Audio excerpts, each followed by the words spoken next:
How does central control affect attacking the base? Have you ever wondered how controlling the center of the chessboard can change the way you attack your opponent's pawn structure? Let's break it down and see how central control impacts attacking the base of a pawn chain. Central control is all about dominating the central squares, typically d4, d5, e4, and e5. This control is essential because it gives your pieces more mobility and limits your opponent's options.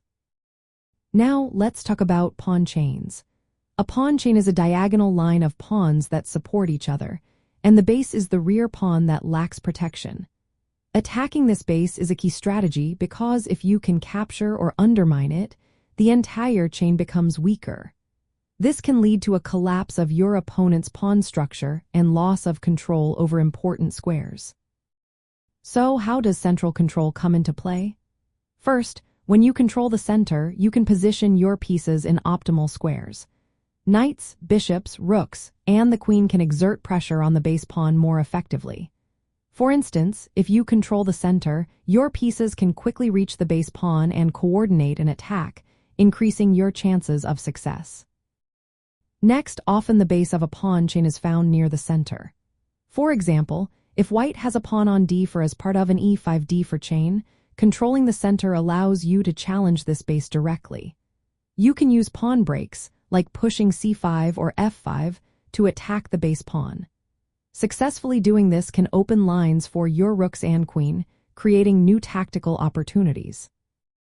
Central control also enables flexible pawn breaks. When you dominate the center, you can prepare and execute timely pawn breaks that target the base of your opponent's pawn chain.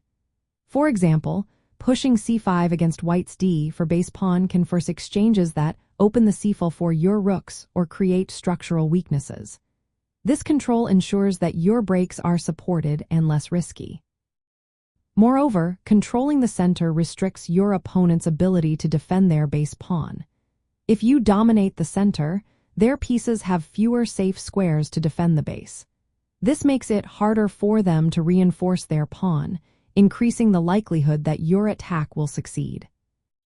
Additionally, central control enhances the activity and coordination of your pieces. This is vital for mounting a focused attack on the base. Pieces placed centrally can quickly switch between attacking and defending roles, respond to threats, and support pawn advances aimed at undermining the base. Lastly, attacking the base without central control is often less effective. Your pieces may be poorly placed or slow to reach the target.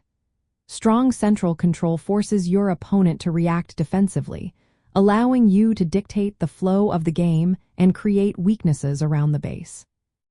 In practical terms, when you control the center, you can choose how to attack the base of a pawn chain.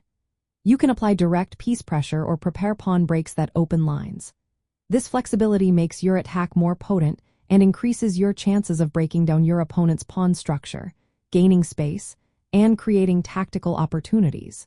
Central control truly enhances your ability to attack the base of a pawn chain, making it a fundamental concept in positional play.